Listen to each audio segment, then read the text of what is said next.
हाँ जी बेटा, ये अपना जिहड़ा हैगा 10 नवंबर का लैक्चर हैगा जिस च आपां एडजेसेंसी मैट्रिक्स यानी कि मैट्रिक्स ऑफ ए रिलेशन बारे पढ़ांगे। ठीक है, अपना रिलेशन चैप्टर चल रहा है जिस च मैं तुहानूं पहला रिलेशन दी डेफिनेशंस टाइप्स वगैरह बारे दस चुकी हैं। नैक्सट अपना जिहड़ा हैगा हुण रिलेशन नूं मैट्रिक्स फॉर्म दे विच आपां किवें यूज़ करदे हैंगे इस चीज़ बारे पढ़ांगे। उन्होंने आपां की कहने एडजेसेंसी मैट्रिक्स। ठीक है, जो आप मैट्रिक्स इनू रिलेशन लिखते हैं यानी कि रिलेशन दी मैट्रिक्स की फॉर्म च लिखते हैं उदों अपने को एडजेसेंसी मैट्रिक्स बनती है। सपोज ए एंड बी अपने को लेके दो फाइनाइट सैट है। आर इन्हों के विचकार के रिलेशन बनाता from A to B. Then R can be represented by a matrix M R. ठीक है, तो आप जो रिलेशन है उन्होंने मैट्रिक्स की फॉर्म च जदों रिप्रजेंट करते हैं तो उन्होंने एम आर लिखते हैं। ठीक है, रिलेशन मैट्रिक्स फॉर्म के विच आपां एम आर लिखते हैं। कॉल्ड दा इनू की कहा जाता है एडजेसेंसी मैट्रिक्स और मैट्रिक्स ऑफ रिलेशन आर। जिन्हों की कहा जाता है कि मैट्रिक्स ऑफ रिलेशन आर यानी कि आर रिलेशन की आपां मैट्रिक्स बनानी है या फिर इनू की कहा जाता है बुलियन मैट्रिक्स ऑफ आर। ठीक है, इनू बुलियन मैट्रिक्स भी कहा जाता है। क्लीयर बेटे, सारे नाम मतलब कि मैट्रिक्स फॉर्म ऑफ रिलेशन है। Clear, matrix form of relation है जिहड़ा adjacency matrix, Boolean matrix of relation या matrix of relation. M R नाल इनू कैपिटल एम पा के नीचे आर कैपिटल आर पा के इहदे नाल इनू डिनोट किया जाता है। लिखा किस तरह जाता है, किस तरह रिलेशन बनानी है कि इफ ए दे विच अपने को एलीमेंट्स है A1 A2 सोन AM तो बी सैट दे विच एलीमेंट्स है B1 B2 so on BN be two finite sets of order M and N तो आर इन्हां दे विचकार रिलेशन है A to B। Then the adjacency matrix MR is defined as MR दे विच की होएगा रिलेशन होएगा। कदों रिलेशन होएगा आर दी वैल्यू की होएगी RIJ रिलेशन बनेगा आर दी वैल्यू 1 होएगी। कदों होएगी अपने को जदों ए ते बी दा आपस दे विच रिलेशन होएगा।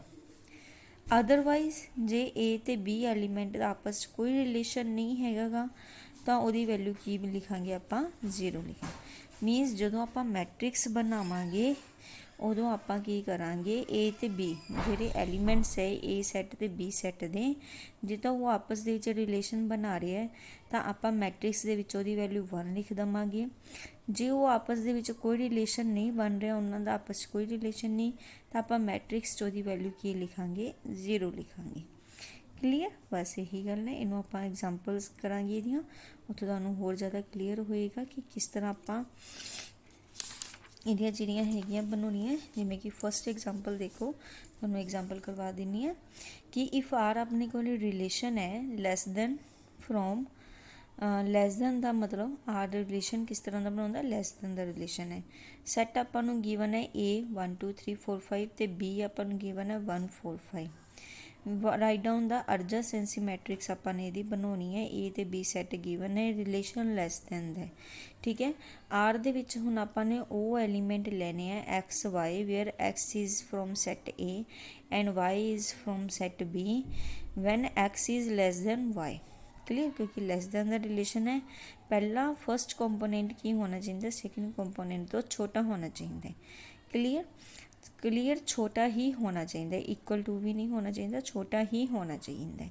हुण तुसीं कंपैरिजन करोगे 9 1 is less than 1 9 equal to है इस करके नहीं बनाता relation. 1 is less than 4 and 5 both therefore ये 4 नाल भी रिलेशन बनाएगा 5 नाल भी बनाएगा। Now 2 is not lace than 1 1 तो छोटा नहीं है इहदे नाल रिलेशन नहीं।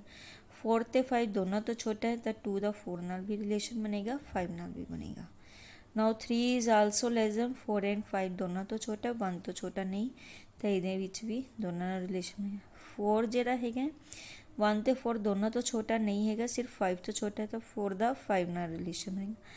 5 किसी तो भी नहीं छोटा है इसलिए 5 का किसी नाल रिलेशन नहीं है। क्लीयर, इस तरह आपां की करना पहला रिलेशन के एलीमेंट्स लिख लेने हैं जो भी रिलेशन तुहानूं गिवन है ਤੇ ਗਿਵਨ ਏ ਬੀ ਸੈੱਟ ਤੋਂ ਆਪਾਂ ਨੇ ਕੀ ਕਰਨਾ ਹੈਗਾ, ਐਲੀਮੈਂਟਸ ਜਿਹੜੇ ਹੈਗੇ ਆ ਉਹ ਲਿਖ ਲੈਣੇ ਆ ਰਿਲੇਸ਼ਨ ਦੇ। ਉਸ ਤੋਂ ਬਾਅਦ ਆਪਾਂ ਕੀ ਕਰਾਂਗੇ, ਅਰਜਾਸੈਂਸੀ ਮੈਟ੍ਰਿਕਸ ਐਮ ਆਰ ਬਣਾਵਾਂਗੇ। ਠੀਕ ਹੈ, ਐਮ ਆਰ ਬਣਾਉਣ ਦਾ ਜਿਹੜਾ ਤਰੀਕਾ ਹੈਗਾ ਉਹ ਕੀ ਹੈਗਾ ਬੇਟਾ, ਮੈਟ੍ਰਿਕਸ ਤੁਹਾਨੂੰ ਬਣਾਉਣੀ ਆਉਂਦੀ ਹੈਗੀ। ਮੈਟ੍ਰਿਕਸ ਤੁਹਾਨੂੰ ਮੈਨੇ ਲਾਸਟ ਈਅਰ ਦੱਸਿਆ ਸੀਗਾ ਕਿਸ ਤਰ੍ਹਾਂ ਆਪਣੇ ਕੋਲ ਰੋਜ਼ ਤੇ ਆਪਾਂ ਕੋਲਮਸ ਜਿਹੜੇ ਹੈਗੇ ਬਣਾਉਣੇ ਹੈਗੇ। ਇਹਦੇ ਵਿੱਚ ਤੁਸੀਂ ਕਰਨਾ ਕੀ ਹੈਗਾ ਬੇਟਾ, ਜਦੋਂ ਮੈਟ੍ਰਿਕਸ ਤੁਸੀਂ ਬਣਾਉਣੀ ਹੈਗੀ, ਠੀਕ ਹੈ, R11 R12 R13, ਠੀਕ ਹੈ, ਇਹ ਕੀ ਹੈ ਤੁਹਾਡੀ ਫਸਟ ਰੋ ਦਾ ਫਸਟ ਐਲੀਮੈਂਟ ਹੈ, ਫਸਟ ਰੋ ਦਾ ਸੈਕਿੰਡ ਐਲੀਮੈਂਟ, ਠੀਕ ਹੈ। ਇਸ ਤਰ੍ਹਾਂ ਤੁਹਾਡੇ ਇਹ ਐਲੀਮੈਂਟਸ ਬਣਨਗੇ। ਇਹ ਤੁਹਾਨੂੰ ਕਿਵੇਂ ਪਤਾ ਚੱਲੇਗਾ, ਦੇਖੋ ਜਿਹੜੇ ਨੰਬਰ ਆਫ ਕੋਲਮਸ ਹੋਣਗੇ, ਠੀਕ ਹੈ, ਜਿਵੇਂ 1 2 3, ਇਹ ਤੁਹਾਡੇ ਹੋਣਗੇ ਸੈੱਟ ਬੀ ਦੇ ਵਿੱਚੋਂ, ਤੇ ਜਿਹੜੇ ਨੰਬਰ ਆਫ ਰੋਜ਼ ਹੋਣਗੀਆਂ ਇਹ ਤੁਹਾਡੇ ਸੈੱਟ ਏ ਦੇ ਵਿੱਚ ਹੋਣਗੇ। ਕਲੀਅਰ, ਰੋਜ਼ ਪਹਿਲੇ ਸੈੱਟ ਚੋਂ, ਕੋਲਮਸ ਸੈੱਟ ਬੀ ਚੋਂ, ਦੂਸਰੇ ਸੈੱਟ ਚੋਂ। ਕਲੀਅਰ, ਕੋਲਮ ਜਿਹੜੀਆਂ ਰੋਜ਼ ਆ ਉਹ ਪਹਿਲੇ ਸੈੱਟ ਦੀਆਂ ਹੋਣਗੀਆਂ, ਜਿੰਨੇ ਐਲੀਮੈਂਟ ਪਹਿਲੇ ਸੈੱਟ 'ਚ ਆ ਉਨੀਆਂ ਹੀ ਤੁਹਾਡੀਆਂ ਰੋਜ਼ ਬਣਨਗੀਆਂ। ਜਿੰਨੇ ਐਲੀਮੈਂਟਸ ਦੂਜੇ ਸੈੱਟ ਦੇ ਵਿੱਚ ਹੈਗੇ ਉਹ ਤੁਹਾਡੇ ਕੋਲਮ ਬਣਨਗੇ। ਆਹ ਤੁਹਾਨੂੰ ਦੱਸਿਆ ਹੀ ਹੈ, ਜਿਨ੍ਹਾਂ ਦੇ ਵਿਚਕਾਰ ਰਿਲੇਸ਼ਨ ਹੋਏਗਾ ਉੱਥੇ ਵੈਲਿਊ 1 ਲਿਖਾਂਗੇ, ਜਿਨ੍ਹਾਂ 'ਚ ਕੋਈ ਰਿਲੇਸ਼ਨ ਨਹੀਂ ਉਹ ਵੈਲਿਊ 0 ਲਿਖਾਂਗੇ। ਲਿਖਣਾ ਕਿਵੇਂ ਸ਼ੁਰੂ ਕਰਨਾ ਹੈਗਾ, ਤੁਸੀਂ ਪਹਿਲਾਂ ਇਹਨੂੰ ਇਸ ਤਰ੍ਹਾਂ ਲਿਖ ਲਓ, ਠੀਕ ਹੈ, ਹੌਰੀਜ਼ੌਂਟਲ ਤੇ ਵਰਟੀਕਲ ਲਾਈਨ ਤੁਸੀਂ ਡਰਾ ਕਰੋ, ਠੀਕ ਹੈ। ਬੀ ਦੇ ਐਲੀਮੈਂਟਸ ਜਿਹੜੇ ਉਹ ਤੁਸੀਂ ਉੱਪਰ ਲਿਖ ਲਓ 1 4 5, ਤੇ ਜਿਹੜੇ ਏ ਦੇ ਐਲੀਮੈਂਟਸ ਆ ਉਹਨਾਂ ਨੂੰ ਨੀਚੇ ਰੋਜ਼ 'ਚ ਲਿਖ ਲਓ 1 2 3 4 5। ਉਸ ਤੋਂ ਬਾਅਦ ਤੁਸੀਂ ਦੇਖਣਾ ਹੈ ਰਿਲੇਸ਼ਨ ਆਰ ਦੇ ਜਿਹੜੇ ਤੁਸੀਂ ਐਲੀਮੈਂਟਸ ਲਿਖੇ ਸੀ, ਜੇ ਤਾਂ ਇਹਨਾਂ ਦਾ ਰਿਲੇਸ਼ਨ ਹੈ, ਜਿਵੇਂ 1 ਦਾ 1 ਨਾਲ ਰਿਲੇਸ਼ਨ ਹੈ, ਤੁਸੀਂ ਇੱਥੇ ਚੈੱਕ ਕਰੋਗੇ, ਨਹੀਂ ਹੈਗਾ 0। 1 ਦਾ 4 ਨਾਲ ਰਿਲੇਸ਼ਨ ਹੈ 1। 1 ਦਾ 5 ਨਾਲ ਰਿਲੇਸ਼ਨ ਹੈ, ਚੈੱਕ ਕੀਤਾ, ਹੈਗਾ 1 ਲਗਾਤਾ। 2 ਦਾ 1 ਨਾਲ ਹੈ, ਨਹੀਂ ਹੈ। 2 ਦਾ 4 ਨਾਲ ਹੈਗਾ। 2 ਦਾ 5 ਨਾਲ ਹੈ। 3 ਦਾ 1 ਨਾਲ ਨਹੀਂ ਹੈ। 3 ਦਾ 4 ਨਾਲ ਵੀ ਹੈ, 5 ਨਾਲ ਵੀ ਹੈ, 1 ਲਗਾ ਦਿੱਤਾ। 4 ਦਾ 1 ਨਾਲ ਨਹੀਂ ਹੈਗਾ, 4 ਦਾ 4 ਨਾਲ ਨਹੀਂ ਹੈਗਾ, 0 ਲਗਾ ਦੇਵਾਂਗੇ। ਜੇ ਰਿਲੇਸ਼ਨ ਹੈ ਤਾਂ 1 ਹੈ, ਬਹੁਤ ਈਜ਼ੀ ਹੈ। ਉਸ ਤੋਂ ਬਾਅਦ ਤੁਸੀਂ ਕੀ ਕਰਨਾ, ਇਹਨੂੰ ਸਕੁਏਅਰ ਬ੍ਰੈਕਟ 'ਚ ਲਿਖ ਦਿਓ ਇਸ ਮੈਟ੍ਰਿਕਸ ਨੂੰ, ਦੈਟ ਇਜ਼ ਯੂਅਰ ਅਰਜਾਸੈਂਸੀ ਮੈਟ੍ਰਿਕਸ ਬਣ ਜਾਏਗੀ। ਇਹ ਬਹੁਤ ਈਜ਼ੀ ਅਰਜਾਸੈਂਸੀ ਮੈਟ੍ਰਿਕਸ ਲਿਖਣਾ। ਪਹਿਲਾਂ ਤੁਹਾਨੂੰ ਸੈੱਟ ਗਿਵਨ ਹੋਏਗਾ, ਰਿਲੇਸ਼ਨ ਗਿਵਨ ਹੈ, ਤੁਸੀਂ ਰਿਲੇਸ਼ਨ ਦੇ ਐਲੀਮੈਂਟਸ ਲਿਖ ਲਓਗੇ। ਜਿੰਨੇ ਐਲੀਮੈਂਟਸ ਤੁਹਾਡੇ ਪਹਿਲੇ ਸੈੱਟ 'ਚ ਉਹ ਤੁਹਾਡੇ ਰੋਜ਼ ਬਣ ਜਾਣਗੇ, ਅਤੇ ਜਿੰਨੇ ਐਲੀਮੈਂਟਸ ਦੂਜੇ ਸੈੱਟ 'ਚ ਉਹ ਤੁਹਾਡੇ ਕੋਲਮ ਬਣ ਜਾਣਗੇ। ਇਸ ਤਰ੍ਹਾਂ ਤੁਸੀਂ ਲਿਖ ਕੇ ਕੀ ਕਰਨਾ, 0 ਤੇ 1 ਲਿਖਣਾ ਹੈਗਾ, ਦੈਟ ਇਜ਼ ਯੂਅਰ ਅਰਜਾਸੈਂਸੀ ਮੈਟ੍ਰਿਕਸ। ਉਸ ਤੋਂ ਬਾਅਦ ਨੈਕਸਟ ਜਿਹੜੀ ਡੈਫੀਨੇਸ਼ਨ ਹੈਗੀ ਉਹ ਹੈਗੀ ਬੁਲੀਅਨ ਅਰਥਮੈਟਿਕ। ਇੱਥੇ ਲਿਖਿਆ ਹੋਇਆ if B is equal to A then M R ਕੀ ਹੋ ਜਾਂਦੀ ਹੈ, ਜੇ ਏ ਅਤੇ ਬੀ ਮੀਨ ਦੋਨਾਂ 'ਚ ਸੇਮ ਐਲੀਮੈਂਟਸ ਆਪਣੇ ਕੋਲੇ, ਤਾਂ ਜਿਹੜੀ ਆਪਣੀ ਮੈਟ੍ਰਿਕਸ ਹੈ ਉਹ ਕੀ ਬਣੇਗੀ, ਸਕੁਏਅਰ ਮੈਟ੍ਰਿਕਸ ਬਣੇਗੀ। ਕੋਲ ਦਾ matrix of relation in the set A ਆਪਾਂ ਕਹਿ ਦੇਵਾਂਗੇ, ਕਿਉਂਕਿ ਦੋਨੋਂ ਸੇਮ ਹੀ ਹੈ। ਉਸ ਤੋਂ ਬਾਅਦ ਬੁਲੀਅਨ ਅਰਥਮੈਟਿਕ। ਬੁਲੀਅਨ ਅਰਥਮੈਟਿਕ ਕੀ ਹੁੰਦਾ ਹੈ, bullion arithmetic is the arithmetic defined on the set 0 1। ਠੀਕ ਹੈ, ਬੁਲੀਅਨ ਅਰਥਮੈਟਿਕ ਕੀ ਹੁੰਦਾ ਹੈ, ਇਹ ਵੀ ਇੱਕ ਅਰਥਮੈਟਿਕ ਹੈ ਜਿਹੜਾ ਕਿਸ 'ਤੇ ਡਿਫਾਈਨ ਹੁੰਦਾ, 0 1 ਸੈੱਟ 'ਤੇ ਡਿਫਾਈਨ ਹੁੰਦਾ। Using the rule of bullion algebra. Bullion algebra the rule ਆਪਾਂ ਇੱਥੇ ਯੂਜ਼ ਕਰਦੇ ਹਾਂ, ਅਤੇ 0 1 ਇਸ 'ਚ ਸਿਰਫ 2 ਹੀ ਐਲੀਮੈਂਟਸ ਆਪਾਂ ਯੂਜ਼ ਕਰਦੇ ਹਾਂ ਬੁਲੀਅਨ ਅਲਜਬਰਾ, 0 ਅਤੇ 1। 0 ਅਤੇ 1 ਆਪਾਂ ਯੂਜ਼ ਕਰਾਂਗੇ। ਦੇਖੋ ਇਹਦੇ ਵਿੱਚ ਕੀ ਆਪਣੇ ਕੋਲ ਆਹ ਸਾਈਨ ਹੈ ਪਲੱਸ ਅਤੇ ਮਲਟੀਪਲਾਈ ਦਾ, ਇਹਦੇ ਅਕੋਰਡਿੰਗ ਆਪਾਂ ਕਰਦੇ ਹਾਂ। ਇਹਦੇ ਵਿੱਚ ਰਿਲੇਸ਼ਨ ਕਿਸ ਤਰ੍ਹਾਂ ਬਣਦਾ ਹੈਗਾ, ਤੁਸੀਂ ਕੀ ਕਰੋ, 0 ਅਤੇ 1 ਆਪਾਂ 2 ਹੀ ਐਲੀਮੈਂਟ ਲੈਣੇ, 0 ਅਤੇ 1 ਹੋਰੀਜ਼ੈਂਟਲੀ ਵੀ ਲਿਖ ਲਓ, ਵਰਟੀਕਲ ਵੀ ਲਿਖ ਲਓ, ਮਲਟੀਪਲਾਈ 'ਚ ਵੀ ਇਸੇ ਤਰ੍ਹਾਂ। ਠੀਕ ਹੈ, ਪਲੱਸ ਦਾ ਮਤਲਬ ਕੀ ਹੁੰਦਾ ਹੈ, ਪਲੱਸ ਦਾ ਮਤਲਬ ਜਿਹੜਾ ਹੁੰਦਾ ਹੈਗਾ ਇੱਕ ਤਰ੍ਹਾਂ ਦਾ ਤੁਹਾਡਾ ਇਹਦੇ ਵਿੱਚ ਕੀ ਹੋਏਗਾ, 0 ਇੱਕ ਤਰ੍ਹਾਂ ਦੀ ਐਡੀਸ਼ਨ, 0 ਅਤੇ 0 0 ਆ ਜਾਏਗੀ ਤੁਹਾਡੇ ਕੋਲ, 0 ਅਤੇ 1 1। ਬਟ ਇਹਦੇ ਵਿੱਚ ਕਿ ਤੁਸੀਂ ਪਲੱਸ 1 1 ਪਲੱਸ ਕਰਕੇ 2 ਨਹੀਂ ਲਿਖਣਾ ਹੈਗਾ ਤੁਸੀਂ, ਬਟ 1 ਹੀ ਰਹੇਗਾ, ਕਿਉਂਕਿ ਕੰਪਿਊਟਰ ਲੈਂਗੁਏਜ ਹੈ ਨਾ ਇਹ ਆਪਣੀ। ਕੰਪਿਊਟਰ ਇੱਕ ਲੈਂਗੁਏਜ ਤੁਹਾਨੂੰ ਪਹਿਲਾਂ ਵੀ ਮੈਂ ਦੱਸਿਆ ਸੀਗਾ, ਕੰਪਿਊਟਰ ਲੈਂਗੁਏਜ ਵਿੱਚ ਆਪਣੇ ਕੋਲ 1 ਦਾ 1 ਹੀ ਰਹੇਗਾ, 0 ਅਤੇ 1 ਸਿਰਫ ਆਪਾਂ 2 ਹੀ ਜਿਹੜੇ ਹੈਗੇ ਯੂਜ਼ ਕਰਦੇ ਹਾਂ। ਤਾਂ ਜਦੋਂ ਆਪਾਂ ਪਲੱਸ 'ਚ ਕਰ ਰਹੇ ਹਾਂ ਤਾਂ 0 ਦਾ 0 ਨਾਲ 0, 0 ਦਾ 1 ਨਾਲ 1। ठीक है। 1 का 0 नाल किता 1, तो 1 का 1 नाल भी 1 आ जाएगा जो आप प्लस कर रहे हैं। पर जो आप मल्टीप्लाई के विच है उदों जो मल्टीप्लाई करते 0 की 0 नाल 0, 0 की 1 नाल 0, 1 की 0 नाल 0, तो 1 की 1 नाल करांगे सिर्फ, उदों अपने को की आएगा 1 आएगा। ओके बेटा, यही चीज़ तुसीं याद रखना, this is a Boolean arithmetic. उस तो बाद अपने को आ जाता मल्टीप्लीकेशन ऑफ बूलियन मैट्रिसिस। बूलियन मैट्रिसिस की जी मल्टीप्लीकेशन है वो अपने को सिंपल ही होंगी है। दोनों मैट्रिसिस जिवें आपां लास्ट मैट्रिसिस नूं आपां मल्टीप्लाई करते सीगे लास्ट ईयर मैट्रिसिस नूं, उवें तुसीं मल्टीप्लाई करना नंबर ऑफ रोज़ नूं कॉलम्स दे नाल, ठीक है। नैक्सट उस तो बाद composition of relation using matrices. Composition तुहानूं मैं फंक्शन भी कराई सी, तो इत्थे जी कंपोजिशन है वो भी वही चीज़ है कि आर तो एस दे अपने को दो रिलेशनस हैं on set A. Clear, if R and S are two relations on set A and let associated adjacency matrices, तो अपने को दो अर्जासेंसी मैट्रिसिस एम आर तो एम एस बन रहे हैं। दैन मैट्रिक्स ऑफ कंपोजिशन इन्हां दोनों नूं, ठीक है, दो एडजेसेंसी मैट्रिसिस दी मैट्रिक्स ऑफ कंपोजिशन किस तरह बनेगी, M S composite R is given by M R. एक बेटा ध्यान रखना है, जे एस कंपोजिट आर लिख रहे हो तो एम आर अगे आएगा इंटू एम एस। इस तरह तुसीं ਇਹਦੀ ਜਿਹੜੀ ਹੈਗੀ adjacency composition matrix of composition तुसीं फाइंड आउट कर सकते हो।